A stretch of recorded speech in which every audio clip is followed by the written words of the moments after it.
Hey Frame, welcome back. I'm Helen and I'm taking you through a lower body recovery flow now using the Hypervolt Go 2. And I have the bullet attachment set up so we can get really deep in there. We're gonna pop that baby on and we're gonna start just right along the side of your outer hip. And you can sort of play around with how much tension, how much pressure you wanna dig in there. It can get pretty intense, so I like to ease into it.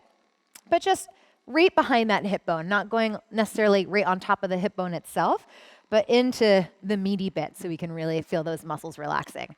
If you've taken any of my classes where we do those side-lying leg lifts, you will feel very grateful for this little move here.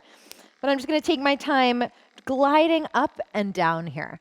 And take a few deep breaths, make sure those knees are soft, you're not locked out. And after a few passes up and down, you'll start to just work your way back. So we're taking up all of this space from the side, that lateral side of the hip.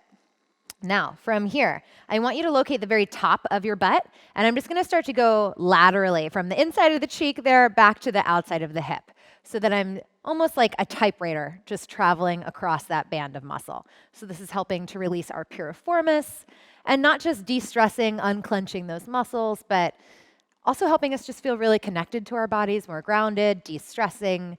Always feels good to get a little recovery session after your workout or even spending time doing this before you get started in a class so you feel really strengthened through that mind-body connection. I'm gradually working my way down through the cheek, so I'm going that side-to-side action, taking some time here through the glutes, going back and forth.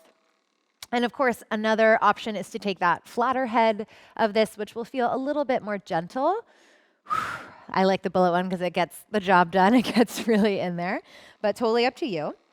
And then once you've completed that whole cheek, we're just going to start to send this downward more, getting into our outer thigh and our IT band. So once again, just taking this vertical up and down motion. There's not really a wrong way for you to do this. This is just what feels good for me. In general, when you're doing myofascial release work, whether it's the foam roller or this guy, you want to try and travel along the bands of the muscle. So I'm going in the direction that my IT band travels down. So I'm trying to create this feeling of length, of stretch, of release. And then from here, just checking over right into our second cheek here. So starting right on this outer hip area, this is where I really like to spend the bulk of my time, this outer hip. Because like I said, I like to focus on this area when I'm doing my lower body workouts, creating that lateral hip stability. And because if you've ever done like a pigeon stretch or a figure four stretch, it can be really intense to get deep into the hips. So this is a nice way of even prepping for getting into a stretch like that. Taking that up and down release and then starting to take it into the cheek itself. So getting more into my glute max here. Going side to side, starting from the top of that shelf and starting to work your way back and forth. You can see if feeling a little bit more pressure, pushing that bullet into your muscle a little bit more feels good, or easing away. It should never feel actively painful, but it's definitely going to be a little uncomfortable. So we're straddling that barrier of uncomfortable and painful. Feeling that release, going back and forth, side to side. You also might notice that one side maybe feels a little bit more sensitive. Maybe that's because you're holding more tension on one side. So feel free to press pause on me, spend a little bit more time in an area that's feeling a bit more tender, doing your best to unclench. Make sure you're not holding your breath, shrugging your shoulders, making a weird face at me, any of that jazz. Taking it back here to the side, let's work down through the outer thigh, taking that up and down motion, or even experimenting, starting to take a little side to side here, circular action, play around with it. You can really be intuitive with this type of work. But that visual of following the band in the direction that my muscles go feels really nice for me. So that's where I'm leaning into. Taking that just a few more times up and down. And I want to finish with a little release for the arches of the feet, which don't get nearly enough love in our stretch classes, but they are the foundation that our entire body is stacked on. So we want those muscles to be released as well, especially if you like to wear heels. All right, so same idea here. You're going to take a seat on your bottom.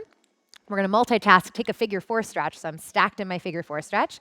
Take the gun and just start to travel along that arch of your foot. I usually find that being like on the ball of my foot itself, that feels a little bit awkward. But right in this little area, right in the nook, right in the arch, traveling up and down. I like to make 3 lanes here. So I'm going along the lane underneath my first metatarsal, my big toe area, along that second and third metatarsal, and then traveling up against that lane shooting out of the pinky toe and the fourth toe. And you can sort of travel back and forth the same way that we did with our outer thigh.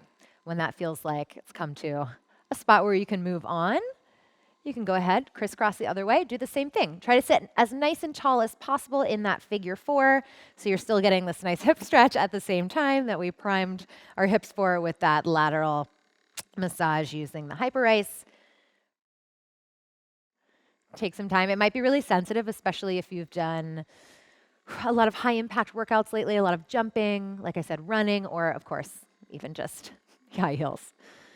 Finish out that last pass through on each lane.